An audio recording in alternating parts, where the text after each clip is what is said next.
the Radio Forest Podcast. Kasim, welcome to the show, man. Thank you, Forrest. It's good to talk to you. Can I just say something right off the bat and get it out of the way? Bat Out of Hell. Holy shit. That thing is a monster. It's one of the best-selling albums of all time. Yeah, when we did that record, there was no way that anyone could have guessed that it was going to become one of the best-selling records of all time. But, talk about a feather in your cap. There's only a few of us that are on that record. And, I don't want to get morbid or anything, but I will go to my grave thinking to myself, I was on one of the best-selling records of all time. That's got to be such a good feeling. If I were to put myself in your shoes, I would love that because it's not like my name on the album on the cover. So I'm not in the airport stopped and talking about it and have to sign it and sign it and sign it. And I don't have to play every song every night. But yet I get the joy, like you said, of like, man, I'm on that record. And then the hardcore fans got to be all into it. That's got to be such a cool feeling. It is. And I cherished the day that Todd called me and said, hey, I'm producing a record. You want to play bass on it? And I was like, yeah, sure, no problem. And that started down a path that years and years and years I worked with Meat Loaf and Jim Steinman, who was one of the most brilliant songwriters in the history of music. Just been blessed to have been involved in that project. Now, the Todd you mentioned, of course, is Todd Rundgren, and he's getting inducted into the Rock and Roll Hall of Fame here, I think at the end of October. And he's been pretty outspoken about not being a fan of the Rock and Roll Hall of Fame. He says it's kind of a scam. He hasn't said too much lately because he said he doesn't want to rain on anybody's parade, and he knows the fans are excited. Two questions. What are your thoughts on the Rock and Roll Hall of Fame? And also, has he shared anything with you like, oh, man, I got to do this and I don't want to? Or I haven't spoken to him about it because Todd is of the mindset that this is how I feel. You can disagree with me or agree with me. It doesn't matter. It's not going to change my opinion. But I respect his opinion, and I respect the way that he feels about it. Personally, it's called the Rock and Roll Hall of Fame, and there are a lot of people in there that deserve to be in there.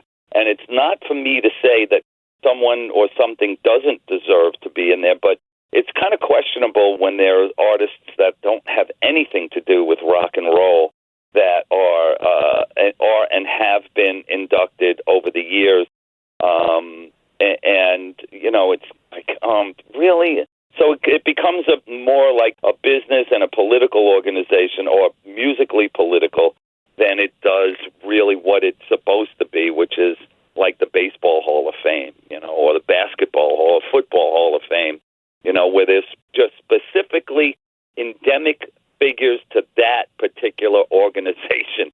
So if you look at rock and roll as an organization, it's like, does Madonna really rock and roll? Jay-Z, Whitney Houston, the Biggie rock and Small, roll artist. That's just to name a couple, but not disparaging anybody.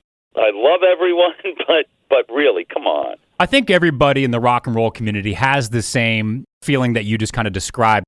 If you're in, that's great. Kudos to you. You probably deserve it. Your fans are excited. But you get bands like Öyster Cult and Judas Priest and Iron Maiden that take forever to get in.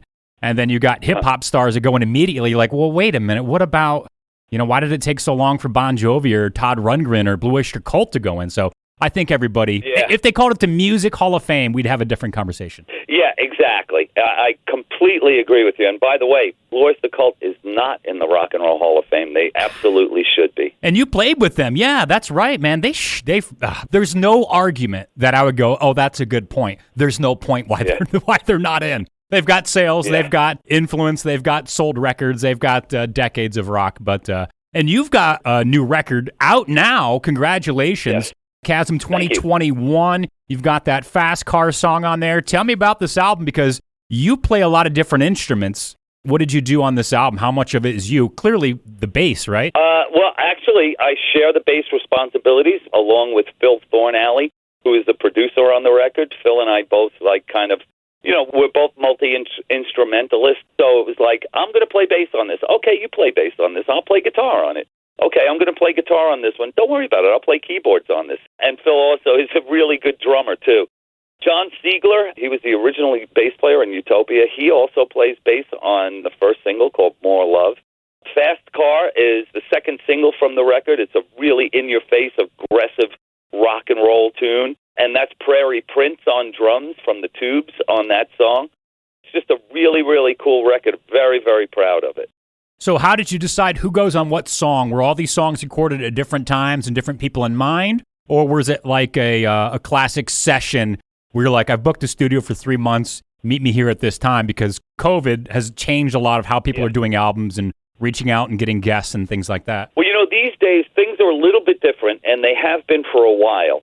Over the past, I guess maybe 5 to 10 years, people make records file sharing. They'll start on a basic track, and maybe they'll have the drummer in a real studio and one other guy in a real studio, and they play along to a demo, and then the drums are recorded, and then you send that track around to different people and say, can you put your part on it, and then send us back the file.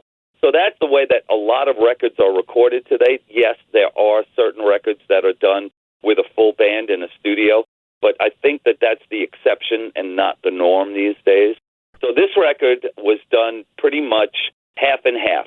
Some of it was done with me and Phil in the studio together, and some of it was done just sending files through emails and Dropbox folders to other musicians and saying, hey, throw a part on this. I'd really appreciate it if you could play on my record. Now, I talked to a fantastic guitar player a little while ago that you would know, Ricky Byrd. Yeah, Ricky and I worked together on Joan Jett's band for about, maybe 3 or 4 years.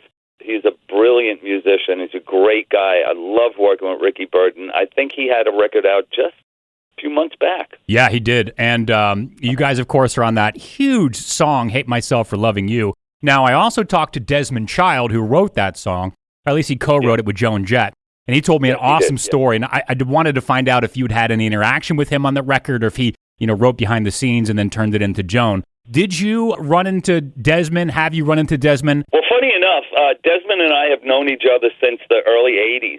I knew Desmond when he used to be in a band called Desmond Child and Rouge.